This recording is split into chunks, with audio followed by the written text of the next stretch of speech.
संयुक्त राष्ट्र सभा में इजराइल को एक बड़ा झटका देने वाला प्रस्ताव लाया गया है। प्रस्ताव में कहा गया है कि इजराइल को गोलान हाइट्स से कब्जा छोड़ना होगा। इजराइल जब गाजा और वेस्ट बैंक में अपना नियंत्रण जमाने का प्लान बना रहा है, उस दौर में ये पुराना विवाद उठ खड़ा हुआ है। आशंका गहरा गई है कि गोलान हाइट्स के मुद्दे पर इजराइल सख्त रुख अपना सकता है और इसकी वजह से एक नया वॉर फ्रंट भी खुल सकता है। गाजा पट्टी के रण में फिलहाल शांति है, लेकिन शांति के बाद तूफान का दूसरा दौर शुरू होने वाला है और इस बार सिर्फ गाजा पट्टी नहीं बल्कि सीरिया बॉर्डर तक युद्ध की आंच फैल सकती है। इजराइल का प्लान है कि वो हमास को खत्म करके सुरंगों का सफाया करने के बाद और ओवरग्राउंड वर्कर्स को खत्म करने के बाद गाजा की शासन व्यवस्था अपने हाथ में ले ले।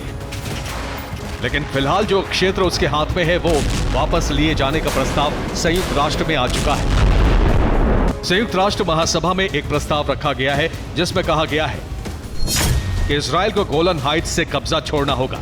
ये प्रस्ताव जॉर्डन, अल्जीरिया, मिस्र, Venezuela, Iraq, north Korea, Lebanon, Kuwait, Mauritania, UAE, Syria और ट्यूनीशिया ने रखा है। इस प्रस्ताव के पक्ष में 91 देशों ने अपना वोट दिया है। 62 देशों ने इस मुद्दे पर वोट नहीं दिया है।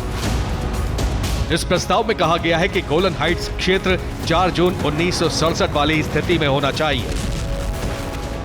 दरअसल गोलन हाइट्स का मुद्दा 4 जून 1967 के बाद से उठा।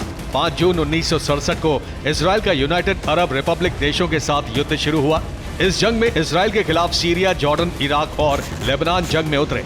6 दिन चली इस जंग में इजराइल ने यूनाइटेड अरब रिपब्लिक को हरा दिया। 10 जून 1967 को 6 डे वॉर खत्म हो गई। इजराइल ने इस युद्ध में जीत हासिल करने के बाद सीरिया के क्षेत्र गोलन हाइट्स पर कब्जा कर लिया। गोलन हाइट्स इजराइल के लिए सामरिक तौर पर महत्वपूर्ण है। इस क्षेत्र में इजराइल की निगरानी चौकियां हैं। सीरिया चाहता है कि इजराइल इस क्षेत्र को वापस करे। गोलन हाइट्स के नजदीक इस वक्त गाजा समर्थक प्रॉक्सी फोर्सेस के लड़ाके जमा हैं। गाजा युद्ध के दौरान ही गोलन हाइट्स की तरफ से नया वॉर फ्रंट खुलने की आशंका थी। तब अंदेशा ये था कि प्रॉक्सी संगठन इजराइल पर गोलन हाइट्स की दिशा से हमला करके इस क्षेत्र पर कब्जा कर लेंगे। लेकिन अब सीरिया ने अपने पक्षधर देशों के साथ मिलकर यह मुद्दा अंतर्राष्ट्रीय बना दिया है। इजराइल से ये जमीन वापस लेने की मुहिम तेज हुई तो यहां भी इजराइल को सीरिया और प्रॉक्सी संगठनों से युद्ध लड़ना पड़ सकता है। Bureau report, TV9 Bharat.